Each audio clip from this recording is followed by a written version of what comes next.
Hello everyone, welcome back to my YouTube channel. কালকে একটা DIY scented candle বানিয়েছিলাম আমি, তো সেটার ছবি আমি ইউটিউবে পোস্টও করেছিলাম। তো চলো আজকে তোমাদের সাথে শেয়ার করে নিই যে আমি কীভাবে এটা বানিয়েছিলাম। তো এর জন্য বেশি কিচ্ছু দরকার নেই। যদি তোমাদের বাড়িতে কোনো পুরনো মোমবাতি পড়ে থাকে সেটা, আর যেটাতে আর কি জমাবে মোমবাতিটা, একটা কাঁচের বাটি, ব্যাস এইটুকুই লাগবে।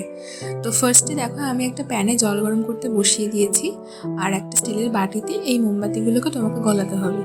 যখনই দেখবে যে জলটা ফুটে আসছে তখন এই বাটিটাকে ওই জলের মধ্যে বসিয়ে দেবে, আর ওই 15 থেকে 20 মিনিট পর্যন্ত ওয়েট করতে হবে মোমবাতিটাকে গলার জন্যে। যখনই একবার গলে যাবে তখন এটা থেকে যে সুতোটা সেটা তুলে তুমি যে কাঁচের বাটিটাতে বসাবে মোমবাতিটা, সেটার মধ্যে ভালো করে কাঁচের বাটিটার মধ্যে আর কি সুতোটাকে সেট করে নেবে, যাতে সুতোটাও একদম নিচেও লেগে থাকে আর উপরে কিছুটা উঠেও থাকে।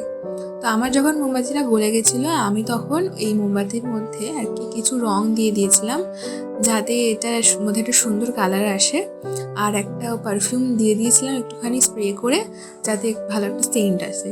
তো তারপরে যখন গলে গেল সব কিছু ভালো করে, মিক্সারটা রেডি হয়ে গেল, তখন আমি এটাকে ঢেলে নিয়েছিলাম কাঁচের বাটিতে, আর ওই সেট করার জন্য 1 থেকে 2 ঘন্টা পর্যন্ত রেখে দিয়েছিলাম। ব্যাস, এই সেট করার পরেই রেডি আমার ডিআইওয়াই সেন্টেড ক্যান্ডেল। তোমাদের কেমন লাগলো জানিও ভিডিওটা, নিজেরাও ট্রাই করো। আর আমার ভিডিওটা ভালো লাগলে লাইক, কমেন্ট আর শেয়ার করে দিও, আর চ্যানেলটাকে সাবস্ক্রাইব করতে একদম ভুলো না। বাই।